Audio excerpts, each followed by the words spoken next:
Salt Lake City. She admits that there's a mean streak in her. She says that her longest relationship lasted only 6 months, and she's quit dating guys who get dirty on their jobs. Please welcome Rhonda Christlieb. Hey, Rhonda. You a little nervous? It's just me. Don't be nervous. Good night. It's just us out here against them. No. Now, I remember when I was reading about you up here, I said that you said that you had a mean streak. Now, what kind of deal? You don't look like someone who has a mean streak. No, I hide it really well.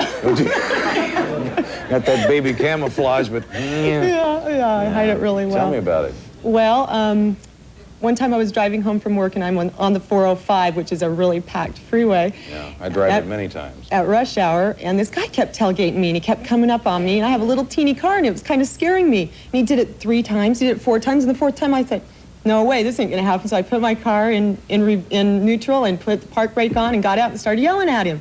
I know this is dangerous to do in California. It's dangerous, yes, out here especially. But I did it, and I yelled at him, and then he's yelling back at me, and I hit him. You hit him? I was mad. Let's take a look at the men that Rhonda had to choose from. Now, remember, you're going to pick the man that you think's best for her. First was Jack. He plays basketball 3 times a week. He runs 3 times a week, and he works out 3 times a week.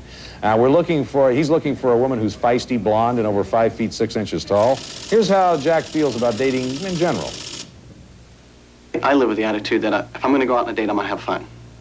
And if she's not going to have fun, well, then she's going to have the bad date because I'm going to have fun. I mean, I'm not going to spend all the money and my time to be miserable. There's just no point in it.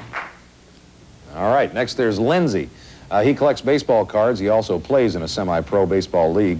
He says that he's known as a very generous tipper. There you go. He thinks that he'd rather chase women than have women chase him.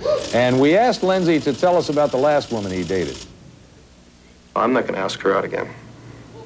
She's not deserved. She complained a lot, and she really made me think about just calling up a girl and asking her out for a date. And finally, Jim's originally from Detroit. He says that he'll never drive anything but an American-made car. Yeah. He wants to date women who look like they walked out of a Playboy centerfold. And he thinks his Bullwinkle impression's great, too. It depends if she's in a good mood, I'd say. We talk about a few things, talk about something, comics or cartoons, and I'd say, well, would you care for another drink, or would you like to dance?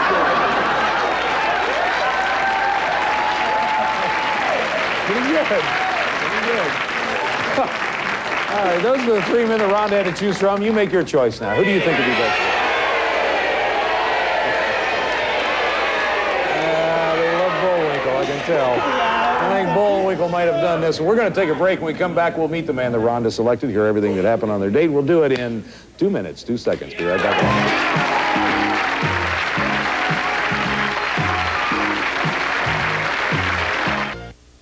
Okay, we're back. Rhonda's going to tell us who she selected. I chose Jim. Jim. Haven't seen each other since the date. We're always here both sides. Say hello to Jim. There we go. Jim, welcome to the show. Hi, Chuck. And where did Bullwinkle go to school? Bullwinkle went to school at, what's the matter you? What's the matter you? That's right. Okay. Tell me about the date. Well, I called Jim on the phone, and we hit it off really, really great the first few minutes. It was wonderful. And we thought we'd go out that weekend. I got there, and I brought him a little stuffed Bullwinkle. Oh. When I first saw Jim, he looked exactly like his video. He was really sweet-looking, adorable, and cute. And he was a little heavier than I thought he would be, which was really nice, because I thought he'd be really skinny. Anyway, he wasn't. And I got the impression that he was impressed with me, too. Were you? Oh, Chuck, she was a knockout. I couldn't believe it. She's walking up. She was walking up the steps of my apartment, and she's wearing this tight little black dress. And just the way she walked up the steps was, oh, I could watch for hours. We didn't even have to go out. I could sit there going, oh, baby. Okay. All right, Rhonda. Rhonda, walk for me. Okay, now turn around and come back. Do it again. I can see you. She looked great. She was just a knockout. Okay, turn around and do it again. Now, where did you go? Well, we're going to the restaurant, and I said, turned to him and I said, okay, go ahead, do it. Do you, Bullwinkle, and get it out of the way. Get it out of the way? Because, see, I don't... Oh, come on, do it for us, Jim. Do your Bullwinkle. Just a little bit. Let me get set here. Good evening and welcome to the Love Connection with your host, Chuck Williams.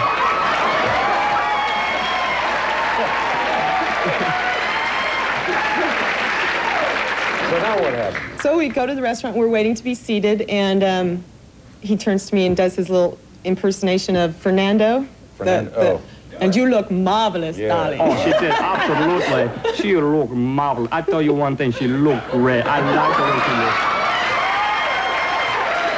So he's very entertaining. Yes, You have to be enjoying it. Always Sure. very entertaining. And you're enjoying it. Yeah, we were having a great time. We were hitting off. The more time I spent with him, the more I was liking him.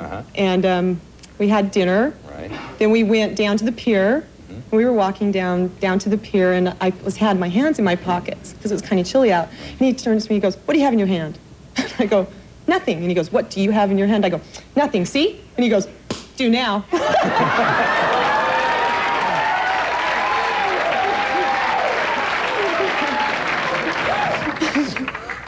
Well, how'd the date end? Sound like you're having a great time. We did. We're having a great time. We went back to his place, had a glass of champagne, and we kissed a little bit. I assume this is okay. Yeah, it was fine with me. It was great. Oh, you didn't mention about the first kiss, Rhonda. I know I did. Should we mention that? Okay, it was cute. Well, we were standing at the arcade. This was back at the pier. We were standing at the arcade, and he says, "You have something on your lips." And I said, "Excuse me?" And he goes, "Yeah, right there." And I go, "Okay," and I'm wiping it off. And he goes, "No, no, no." And he leans towards me, and he kisses me, and he goes, "Got it now." We're exaggerating. Let's take a look and see the audience picked for you. It looks like you guys had a great date. I'm glad for you.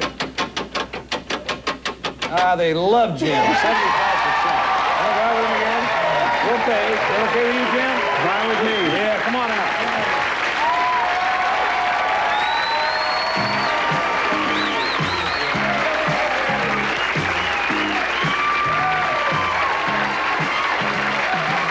Good. Good date. A lot of fun. Thank you both. Jim, thanks Thank for you. entertaining us. And thank you. We really appreciate it, Rhonda. We had a great time. Going to come back with our next guest right after this.